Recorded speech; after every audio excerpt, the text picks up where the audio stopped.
Madame, Monsieur, bonsoir. C'est le 19h45 sur ITV, la télévision qui vous délivre les informations proprement et sans fioriture. Voici donc la colonne vertébrale de cette édition. Le procureur de la République de Louga a requis une peine de 2 ans, dont 2 mois ferme à l'encontre du maître coranique et ses co-accusés. Le délibéré est fixé le 4 décembre, mais le procès a été émaillé d'échauffourées suite au réquisitoire du parquet. Les étudiants veulent tout essayer et tout tenter pour ne pas manquer le train de l'histoire face à la saturation des structures classiques et le jettent de plus en plus leur dévolu sur la formation professionnelle afin d'être opérants le plus tôt possible et décrocher un poste de travail.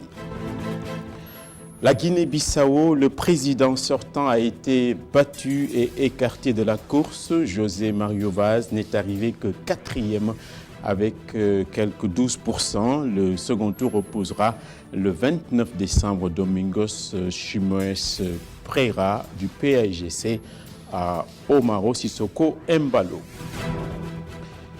Et puis, même si un grand quotidien espagnol a expliqué que les carottes sont déjà cuites pour ce qui est du Ballon d'Or et qu'il ira à Messi, les commentaires se diffusent encore sur les chances du leader technique des Lions, Sadio Mané.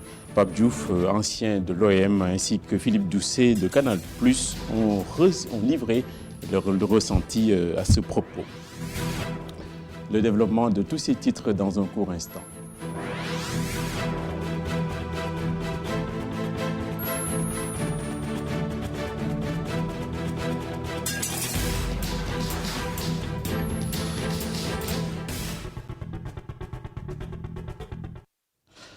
Ça a chauffé donc au tribunal de grande instance de Louga les soutiens du maître coranique Cheikhouna Gueye qui risque 2 mois de prison ferme ont attaqué le tribunal dont les vitres ont été caillassées. Le maître coranique et 5 autres co-accusés sont poursuivis pour violence et voie de fait ainsi que mise en danger de la vie d'autrui. La foule a été dispersée par les forces de l'ordre qui ont fait notamment usage de gaz lacrymogène. Voici la relation de Momar Alisnian.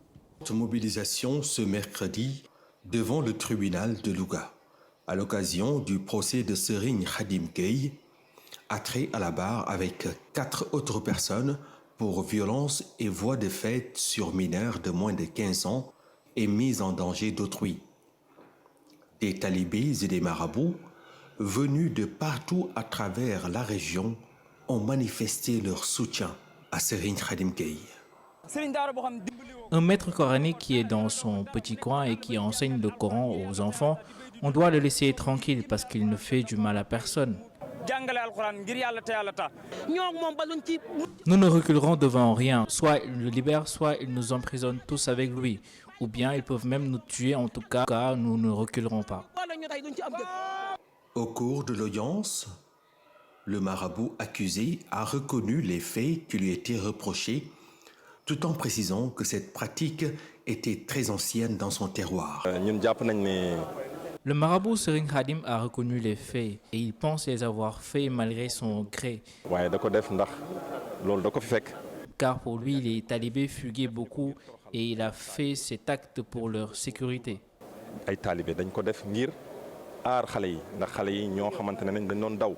Malgré la plaidoirie de la défense, le procureur de la République a requis la peine d'emprisonnement de 2 ans, dont 2 fermes pour le marabout, avant que la Cour ne renvoie le délibéré de cette affaire au 4 décembre prochain.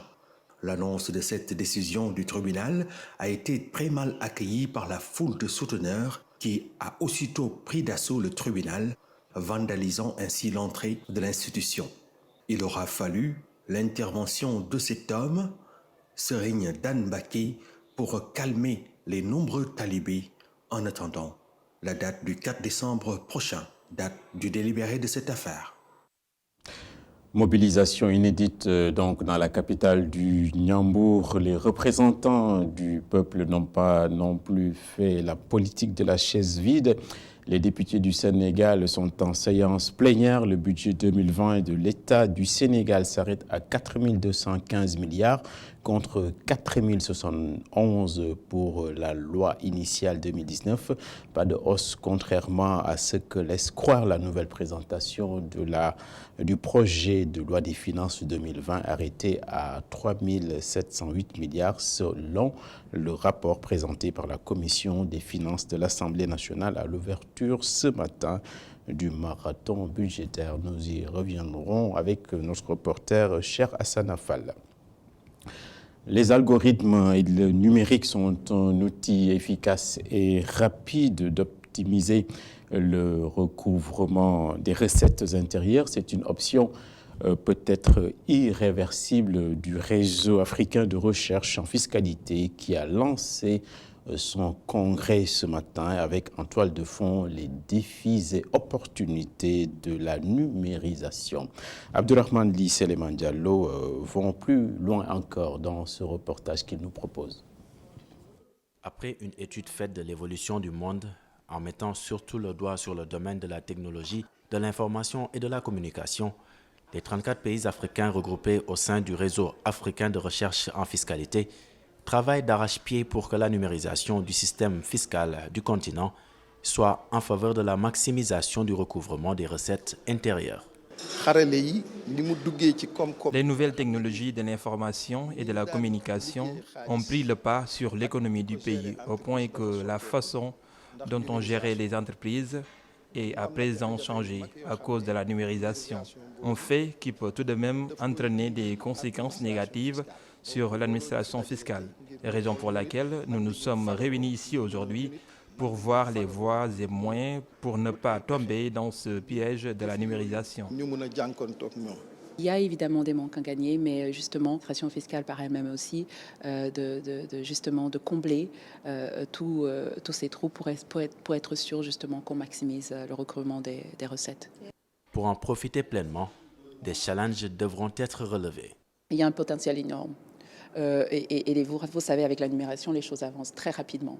Donc, on essaie de faire en sorte que les administrations fiscales se positionnent rapidement pour bénéficier de justement prendre tous les avantages possibles. Sinon, dans cette quatrième révolution industrielle, on risque à nouveau d'être à la traîne. Ce sont effectivement des défis à relever. On y réfléchit justement. Nous faisons tout pour avoir une vision commune entre Africains. Faire de sorte aussi que ces nombreux problèmes dus à cette numérisation, qu'on n'ait pas à les vivre. Le thème choisi cette année s'inscrit dans la logique de celui du 4e congrès, qui est l'environnement social et politique, dans le renforcement des systèmes fiscaux en Afrique, toujours dans la logique de la numérisation, défis et opportunités. Qu'importe le chat pourvu qu'il puisse attraper la souris, une phrase de Deng Xiaoping déboussolée en fait par le manque de visibilité et d'horizon des cohortes d'étudiants sénégalais jettent leur dévolu sur la formation professionnelle afin d'être opérationnels et décupler leurs chances de trouver très vite un poste de travail. C'est dans cet écosystème que l'Institut Confucius accueille des centaines de jeunes étudiants. Reportage studieux de Boubacar Dian et Gorki Tchaoudjam. Fruit de la coopération sino-sénégalaise, l'Institut Confucius est présent au Sénégal depuis 2013. De 53 étudiants à ses débuts, l'Institut compte actuellement plus de 1000 étudiants. C'est un institut dont la vocation principale est l'enseignement de la langue et de la culture chinoise. Mais depuis quelques années, nous nous sommes résolument ouverts à, la formation professionnelle, notamment aux métiers pratiques, destinés à tous les étudiants. Des formations professionnelles qui attirent chaque année des étudiants assoiffés de réussite, les poussant parfois à cumuler des études. Étant conscient que le monde est une compétition, alors je suis venu me former pour être apte à affronter la réalité de la vie et je n'ai pas regretté d'être venu pour apprendre la langue chinoise. Pour être aisé, il faut au moins savoir 2 ou 3 langues pour être aisé dans ma langue. Comme je suis l'anglais, je suis obligée d'avoir une autre langue pour être interprète ou traductrice.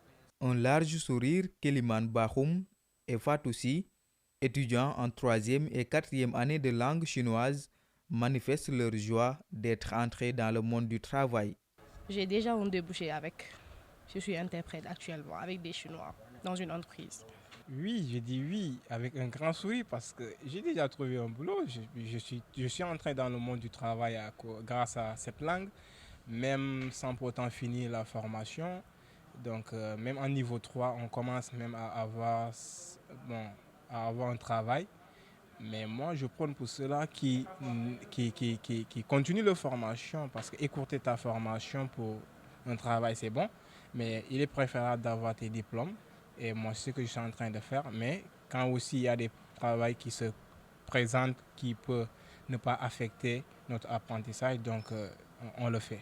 Avec un taux de chômage très important chez les jeunes, Fatoussi et Eliman Bahoum appellent leurs camarades étudiants à faire des formations professionnelles afin de se frayer un chemin sur le marché de l'emploi.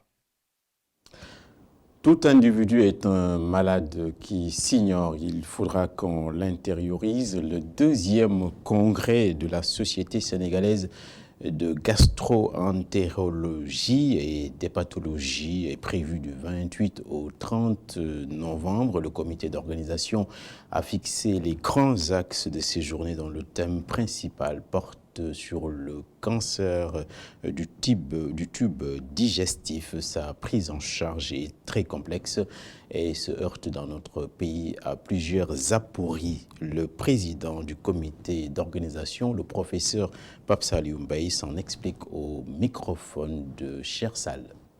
Nous sommes une société de gastro-entérologie, donc on s'occupe, comme l'a dit le président, des maladies de l'appareil digestif qui vont de la bouche à l'anus, intègrent le foie et le pancréas. Donc ces maladies, ce qu'on a observé, c'est l'augmentation du nombre de cancers dans le monde entier et dans nos pays. Donc les cancers du tube digestif constituent le thème principal de ces journées. Partout dans le monde, les cancers ont pris une part importante dans les soins des médecins. Et dans nos pays, le problème, c'est le coût. Parce que le cancer, pour faire le diagnostic, pour faire le bilan d'extension, pour faire le traitement et le suivi après traitement, tout ça a un coût extrêmement important. Et malheureusement, dans nos pays, ça revient, c'est le patient qui paye presque tout, en dehors des rares patients qui ont des prises en charge, des mutuelles, des assurances et autres. Donc le thème principal, c'est les cancers du tube digestif, ça veut dire les cancers de l'œsophage, les cancers de l'estomac et les cancers du côlon ou gros intestin. Ça va de fiasco en fiasco. Le mouvement Frappe France Dégage Sénégal, notre priorité, et les organisations affiliées viennent de terminer difficilement le rassemblement place de la Nation à Dakar. Les activistes demandent notamment à l'État de revenir sur sa décision d'augmenter le coût de l'électricité dans les meilleurs délais. Il y a eu une très faible mobilisation cet après-midi. On écoute l'un des représentants des organisateurs. Monsieur le directeur général, où sont passés les milliards que l'État a investis dans cette boîte depuis plus de 15 ans? De 2005 à 2010, la Sénélec a englouti plus de 800 milliards. À partir de 2011, lorsque le ministre du Soleil, du Ciel et de la Terre a été nommé ministre de l'Énergie, il a mis en place le plan TACAL, qui a coûté à l'État du Sénégal 650 milliards. Après la défaite d'Abdoulaye Wade, la Sénélec a remplacé le plan TACAL par le plan Yessal. La vie n'est pas un long fleuve tranquille. En 2016, une dame au nom de Dibenya a été retrouvée morte dans le village de Teurungari, qui est situé dans la région de Fatick. La thèse du suicide avait été alors avancée par l'époux avant que cela ne soit démonté en pièces. 3 ans après, le non-lieu a été prononcé et le mari libéré de prison. Aujourd'hui, c'est la famille de la défunte qui réclame la rouverture du dossier pour que justice soit faite. Une des membres de la famille, Djane Djabé-Niang, est ici au micro de Mamadou Bipa Sissoko. L'objectif de la conférence de presse, c'est faire inviter les médias pour nous pas seulement le message au peuple sénégalais, aux autorités, particulièrement au parquet, pour nous dire que nous oublions le dossier, nous pouvons juger de façon juste et équitable, nous pouvons comprendre lan moo dal sama sœur, lan moo ko yóbbee, ndax résultat poursuite dossier bi, ça a un impact direct sur l'éducation de mes nièces, de mes neveux et nièces. Et je tiens encore à préciser que ce combat, c'est pas un combat de femmes contre hommes, c'est un combat pour l'humanité. Si fait contenir c'était le sens inverse, je ferai encore pareillement, nekuma fi pour de guerre contre les hommes. Je suis là pour lutter pour l'humanité, pour la justice, pour l'équité. Et j'ai confiance à la justice sénégalaise. Je n'ai pas de doute de la compétence du système judiciaire sénégalais. La seule chose que je demande, c'est une réouverture de ce dossier. Et je n'ai pas de doute qu'une fois que ce dossier sera réouvert, une justice sera appliquée de façon juste et équitable. En sport, dans le nouveau monde où ceux qui font preuve de lenteur et d'inefficacité sont laissés sur le bas côté de la route, les résultats sont tout ce qui compte. Comment donc optimiser les performances en entreprise et dans le domaine sportif par le biais de la parole et de la communication? C'est la question centrale qui fut au centre d'un colloque en présence d'acteurs majeurs du milieu sportif et de l'entrepreneuriat. Mamadou Bipa Sissoko et Barasso. Lier l'entreprise au sport dans un domaine plutôt large qu'est la prise de parole, tel est le défi que se sont lancés les différents intervenants de ce colloque. Autour d'une table composée d'acteurs sportifs et entrepreneuriaux, ils sont tant bien que mal parvenus à dénicher des liens. Pour Montpellier Business School, qui est l'école qui avait organisé cette conférence, évidemment, c'est très intéressant de faire ce parallèle. Parce que dans une école, on prépare des êtres d'exception qui vont être exceptionnels dans une entreprise.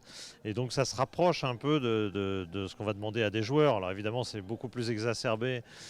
Dans le sport, l'impact de la prise de parole se vérifie lors des matchs ou des combats.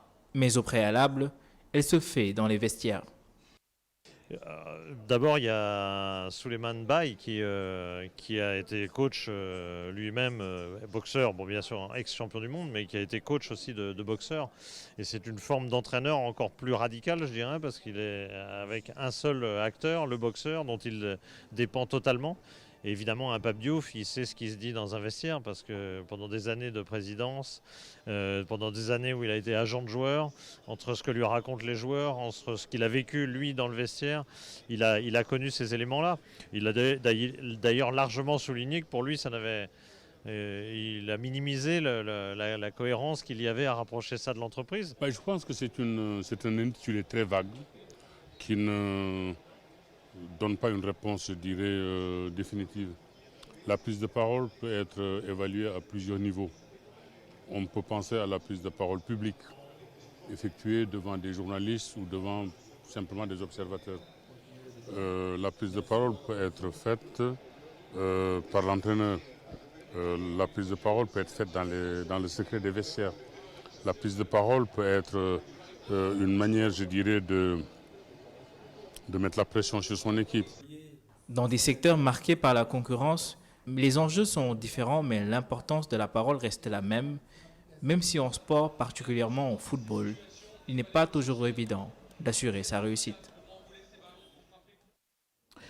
Et à 5 jours avant la délivrance du monde sportif quant au résultat du Ballon d'Or France Foot 2019. Le leader technique des Lions, Sadio Mané en l'occurrence, pourrait faire partie des potentiels lauréats de la vie de certains commentateurs. Le joueur de Liverpool a des chances dans cette compétition, même si rien n'est jamais écrit d'avance. Nous allons écouter Philippe Doucet, journaliste à Canal+, on l'a vu tout à l'heure, ainsi que Pape Diouf, ancien président de l'Olympique de Marseille.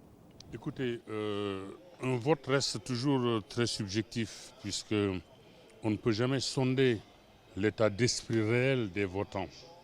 En l'occurrence, il faut déjà définir ce que doit être le Ballon d'Or. Est-ce que c'est le meilleur joueur ou est-ce que c'est le joueur qui aura apporté à son équipe quelque chose de définitif? Si c'est le meilleur joueur, probablement le choix d'un Messi peut tout à fait être compréhensible. Si c'est la deuxième hypothèse qui est retenue, je crois que Sadio Mané mériterait amplement, effectivement, d'être lauréat. Mais on ne sait pas exactement, parce que la définition n'a jamais été réellement faite. Je pense que Sadio Mané a évidemment, on l'a dit depuis le début, depuis qu'il a gagné la Ligue des Champions avec Liverpool, il a une chance importante de gagner le Ballon d'Or. À mon avis, une chance énorme d'être dans les 3 premiers, ça me paraît une évidence. Ça me paraîtrait devoir être une évidence, en tout cas. Après, gagner, voilà, ça se jouera. On sait que ça se joue normalement entre lui, Van Dijk et Messi. Le football encore, mais toujours sur tapis vert. Le tournoi de foot, Presse Foot 2019 se prépare activement. Dans ce cas où un panel a été organisé à la Maison de la Presse sur une thématique globale, sport et médias, hier et aujourd'hui. Le tirage au sort de ce tournoi a été effectué dans la foulée. Le parrain en est Serigne Ali Cissé, ancien président de l'ANPS et ancienne grande plume du quotidien national Le Soleil, qui a été arraché à notre affection. Le président du comité d'organisation, Sambou Biagui, est ici au microphone de Aliou Gueye. Médias et sport, je pense que c'est une question d'actualité.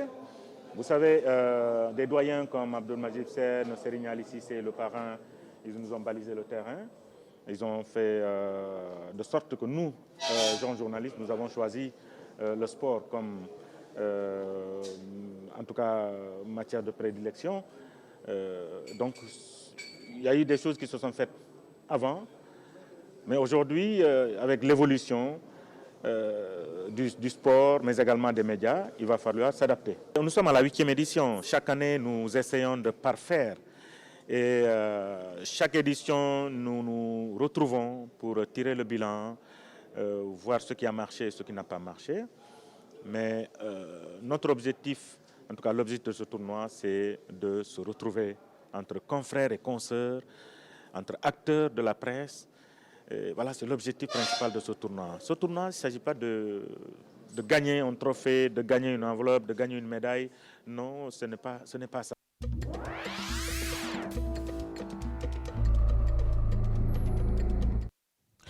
Le reste de l'actualité hors de nos frontières, donc l'Alliance patriotique pour la réorientation et la construction, la PRC, formation politique mise en place jadis par l'ex-président gambien Yaya Jammeh, a tenu congrès récemment où des milliers de personnes se sont fait représenter pour montrer que l'absence du mentor n'y fait rien. Le parti bouge encore. La correspondance à Banjul d'Amadou Bari. Le mythe Jammeh continue 3 ans après son départ du pouvoir. Vêtus aux couleurs du parti blanc et vert, ils étaient des dizaines de milliers à se mobiliser ce week-end. Pour ses partisans, de nombreuses accusations dont fait l'objet Jammeh n'entament rien sa popularité à travers le pays. Je viens de loin pour montrer à la face du monde que nous aimons toujours Yaya Jammeh et nous restons fidèles à lui. Malgré toutes les accusations, je reste convaincu qu'il fut un bon président.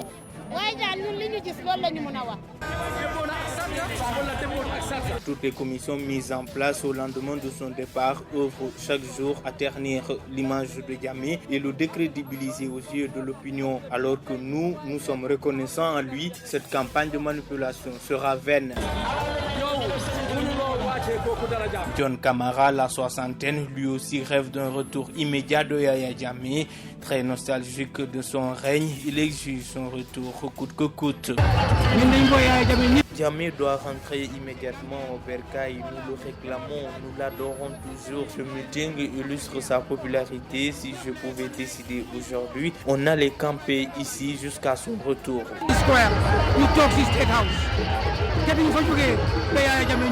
Malgré les contraintes liées à son retour, le mobilisateur national du parti pense qu'il est temps que leur mentor politique revienne au Bercail. L'ancien président a accepté de quitter pour le bien du pays. Avant son départ, c'est couché noir sur blanc qu'il peut revenir au moment voulu. Cet accord a été signé par les institutions internationales avant son départ. Personne ne peut lui interdire son retour. Il doit revenir quand il veut. L'ex-parti au pouvoir n'a pas lésiné sur les moyens pour mobiliser ce week-end à la périphérie de Banjul. T-shirts et casquettes sur lesquels l'on peut lire du Homecoming of Jammeh, le fameux retour de Jammeh. Mais la direction de la formation nie toute volonté de manipulation pour mobiliser. Dans leur discours, les responsables de la formation politique ont fait savoir que les objectifs du parti restent inchangés, reconquérir le pouvoir en 2021.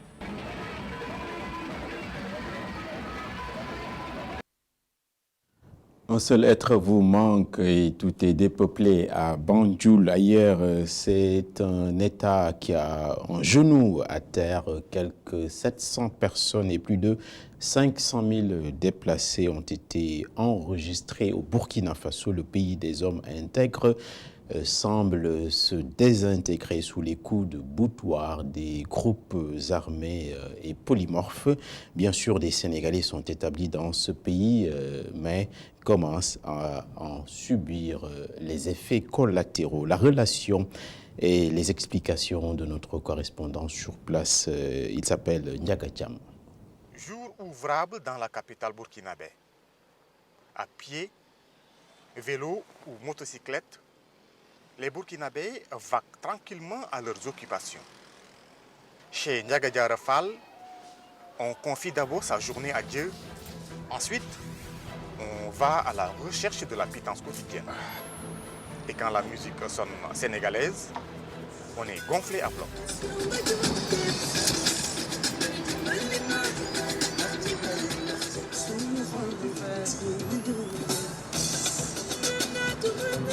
Je suis sénégalais, résident ici au Burkina Faso. Ça fait 4 ans. Je suis commerçant de mercerie. Par exemple, les articles de couture. Ce matin, quelqu'un m'a appelé et il m'a commandé des fermetures. Et je pars chez lui comme ça.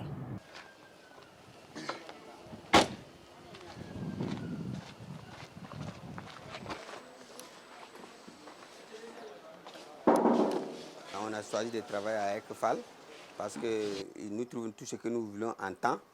Et puis, il y a la diversité des choix aussi. On peut trouver la chose même avant qu'on ait l'argent sur nous. Il y a certains avantages qui nous relient, donc c'est pour ces raisons qu'on a opté de travailler avec lui. Une mercerie quasi mobile dans un véhicule toujours prêt à démarrer. Mais dans un contexte d'insécurité grandissante, Ndiaga lui-même s'est fixé des limites à ne plus dépasser. Et c'est tout son business qui prend un coup. Oui. Bon, ben, j'aimerais que tu m'envoies ça immédiatement. Ah, où ça? Fada. Ah, mon ami, vraiment, je suis désolé. Vous avez vu, c'est un client qui est depuis Fada à 280 km de Ouaga. Donc, je partais là-bas souvent. Souvent, je partais là-bas. C'est moi qui commandais leurs marchandises et je parlais donner. Mais actuellement, avec l'insécurité du pays là, c'est pas sûr. C'est pas sûr. C'est pour cela que je l'ai dit de venir. On va se croiser à 150 km de Ouaga. Mais il m'a dit que non, comme il n'a pas le temps. Donc, ça nous a un peu bloqué nos activités, quoi. Mor Sall est bijoutier dans un quartier huppé de Ouagadougou. une grande partie de sa clientèle était des touristes. Mais une clientèle qui se fait désormais de plus en plus rare. Conséquence, son activité tourne au ralenti. Il faut reconnaître qu'en ce moment, nous avons quelques difficultés avec la situation sécuritaire du pays. Tout le monde sait que la bijouterie, c'est l'artisanat. Et donc, une partie de notre clientèle, c'est les touristes. Et depuis qu'une partie du pays a été déclarée zone rouge, ils ne viennent plus. Donc, ça a un impact négatif sur notre travail. Et en plus de cela, les autochtones eux-mêmes ont peur des fois de débourser de l'argent. Et toutes les activités tournent au ralenti. La bijouterie relevant du luxe, quand ça ne va pas ailleurs, ça se ressent fortement chez nous. Comme Diaga Diarafal et Morsal, certains Sénégalais vivant au Burkina Faso subissent les dégâts collatéraux des attaques terroristes. Leur souhait, le retour définitif de la paix, une paix durable, gage de tout développement. Merci donc à Ndiaga Thiam pour cet élément qui est un vrai document de télévision. Le reste de l'actualité internationale reste dominé par la chute de José Mario Vaz en Guinée-Bissau qui a aussi donné une vraie leçon de démocratie. Le récit de Chersal. Il faut juste retenir qu'il y aura un second tour de la présidentielle en Guinée-Bissau. La commission électorale a annoncé dans la matinée les résultats provisoires de l'élection du dimanche 24 novembre. Le candidat du PAIGC, qui est en tête, Domingos Simaos Pereira, sera face à Imaro Sissoko Ambolo. DSP, comme est parfois appelé, Domingos Simaos Pereira, obtient 40,13% des voix contre 27,65% pour Imaro Sissoko Ambolo, candidat du Mandem, premier parti d'opposition au Parlement. Ambolo est un ancien du PAIGC, parti historique, et celui de son futur adversaire pour le second tour. Ce sont deux anciens premiers ministres qui se retrouveront donc pour le second tour prévu le 29 décembre. Les tractations vont commencer pour des alliances alors que la participation des électeurs a été très importante avec 73% de votants. Les deux partis en tête courtisent notamment les électeurs de Nino Nambiam, candidat du PRS APU, arrivé en troisième position à la présidentielle avec 13,16%. République démocratique du Congo, au moins 13 morts dans une attaque près de Douacha dans le nord Kivu. Ces 13 personnes auraient été tuées lors d'une attaque dans la matinée à Maleki, près de Douachi dans le nord Kivu, selon des sources de la société civile et militaire. Le bilan des différentes attaques dans la région s'élèverait donc à près d'une centaine de morts depuis le début du mois de novembre. France, le colonel Frédéric Barbry, porte-parole de l'état-major des armées françaises, a annoncé ce matin que les boîtes noires des deux appareils qui se sont écrasés lundi soir au Mali, causant la perte de 13 soldats français, avaient été récupérés. Les corps des 13 militaires tués sont maintenant dans une entreprise française et les opérations de répatriement vers la métropole vont pouvoir débuter, a également indiqué le colonel Barbry. L'Allemande Ursula von der Leyen devient la nouvelle présidente de la Commission européenne. La nouvelle Commission européenne a remporté mercredi 27 novembre le vote de confirmation du Parlement européen et sera investie dimanche 1er décembre. Les députés européens ont approuvé le nouvel exécutif européen par 461 voix contre 157. On compte 89 abstentions. La majorité simple suffisait pour que la Commission von der Leyen soit confirmée. Âgée de 61 ans, l'ancienne ministre allemande de la Défense et proche de Angela Merkel est la première femme à avoir été élue à la présidence de la Commission européenne.